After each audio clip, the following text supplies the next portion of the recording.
to the country of Mozambique. And for years, our friend Werner, who's here, Werner is all the things we talk about here. And you have a big dream. Please share with us.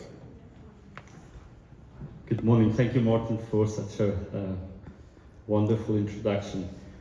My name is Gerhard, and I'm the founder of an organization called Mosaic Upliftment. And our vision for the last 20 years has been to assist Mozambican church leaders to disciple their communities and then to equip the congregation to raise the standard of living through income-generating projects. I was introduced to the Bible School on Wheels materials about 2 years ago, early last year. And visiting the campus in Limpopo really was a wonderful experience, but the materials really touched my heart. Taking it back home, the life change that I experienced, the heart change that I experienced personally, convinced me that this material is relevant and it is practical.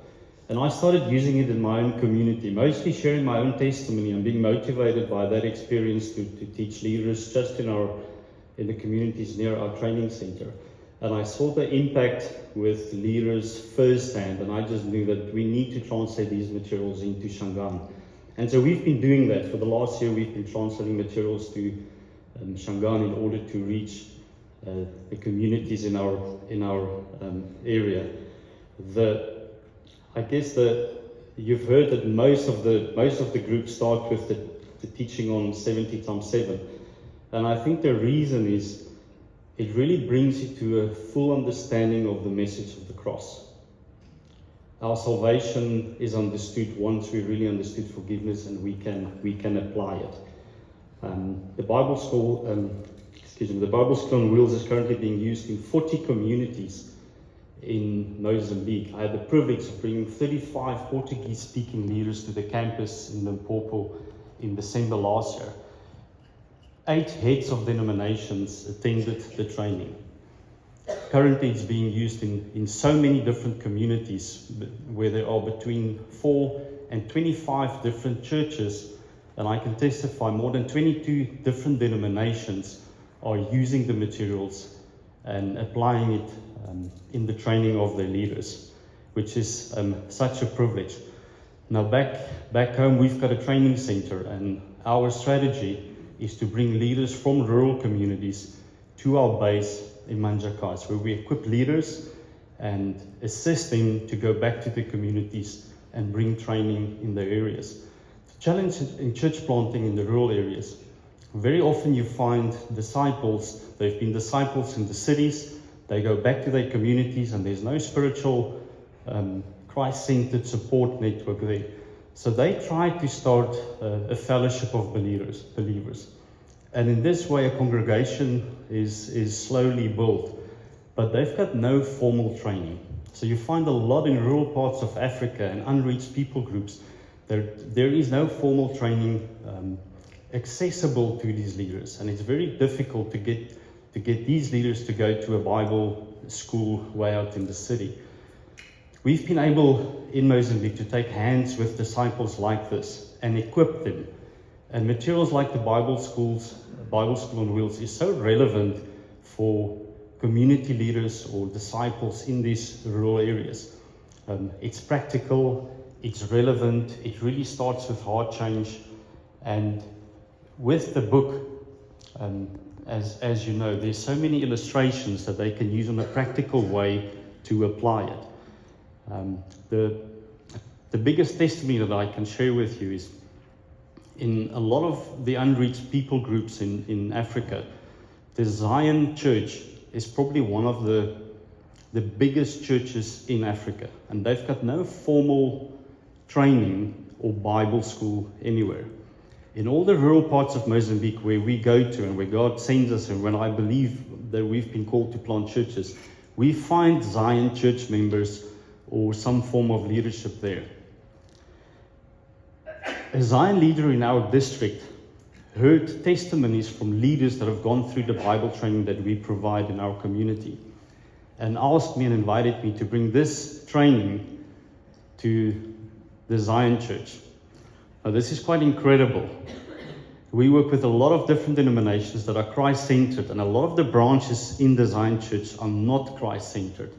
They're still involved in ancestral worship, witchcraft, and in many communities you still find leaders bringing sacrifices also related to forgiveness. So here we have this opportunity to bring this training, and 57 pastors of Design Church showed up, self-sponsored, their own transport. Me and our staff and some of our translators already working with materials to bring it into Shangaan, brought this training into Shangaan to them. The heart change that happened because of leaders that broke down in tears by understanding the message of the cross through forgiveness, I've never experienced in my life. By seeing leaders turning to God and receiving healing by forgiving tribes, neighboring tribes, fellow pastors, opposition pastors of other denominations, family members, and even those that have already gone to the grave. To see the healing that takes place in leaders that are leading congregations, people training other leaders, but not understanding the cross, and then for the first time experience that firsthand and testify how they've been convicted to forgive others, cannot keep you quiet. And this is what has challenged me to continue with the work, to continue with the translation. 2 weeks later, we get a phone call from the head of religious affairs of our province, also the head of Design Church of our province. So this is a scary phone call when you receive this call. We've been invited to take the Bible School on Wheels to every community where a Zion Church is in our province. Incredible.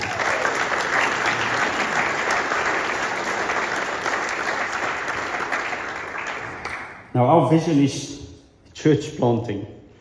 And for a long time I thought this is going to be impossible in such a huge province.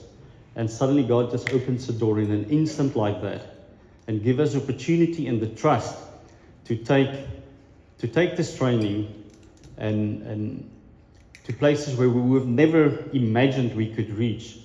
The beauty of it is how God brings denominations together.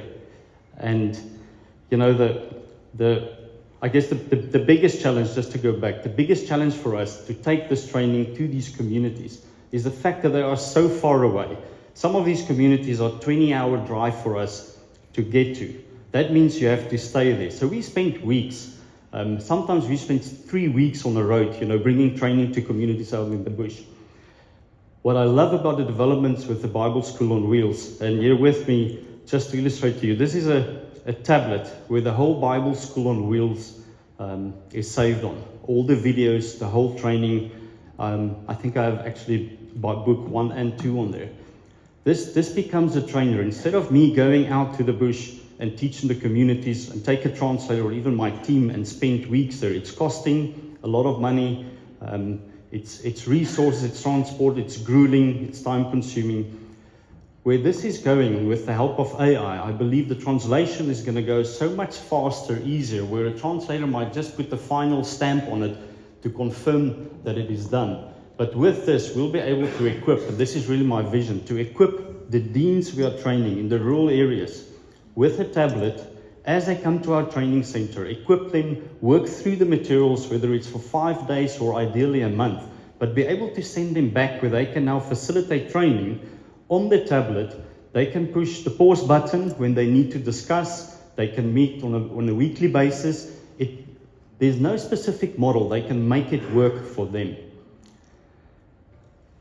The opportunity we had to go to the 10 campus, it's an incredible place, like first class facility. And you can imagine leaders from the rural parts of Africa coming to a place like that.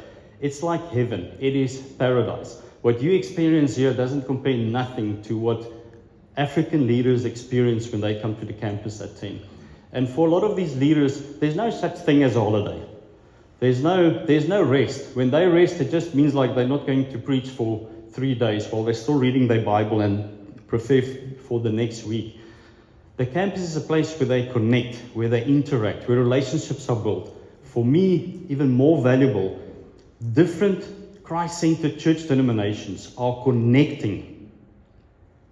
God is unifying His kingdom in such a beautiful way at the campus. And leaders go back to their community knowing that they're not alone in this spiritual warfare and the battle that they are facing back home.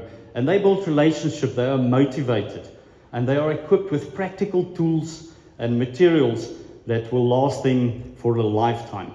And really a resource that they can teach and equip fellow leaders. I love going to the campus. I've been there 6 or 7 times already just in the last 2 years. I love working with the staff. And I can tell you that the level of operation that we experience here, of things being functional, organized, that is what we experience at the campus as well. There's a pride there, there's a passion there. We love working with the staff. They reply emails quickly, swiftly. And I think it really challenges African leaders to also understand how to live in excellence, how to do their ministry in excellence. It really challenges me to raise the bar, not just in organizing, but also my preparations in training and how to apply it. We're dreaming big. That's really the theme for this week. And it's my dream that we'll be able to reach every Shangaan speaking community in Mozambique, equipping the leaders to bring incredible training, life-changing training, and that every Shangaan speaking person in Mozambique will hear the Christ-centered message of the cross because of well-equipped teams that have been trained and that are passionate and have the backing of an organization like TEAM.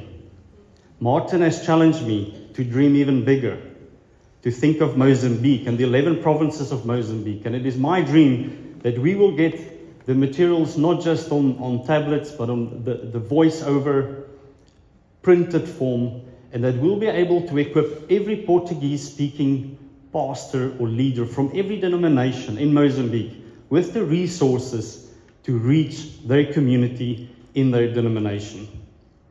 I thank you for this incredible privilege, and I know that my dream will come true because of how God is providing and for people like you. Thank you very much. Amen.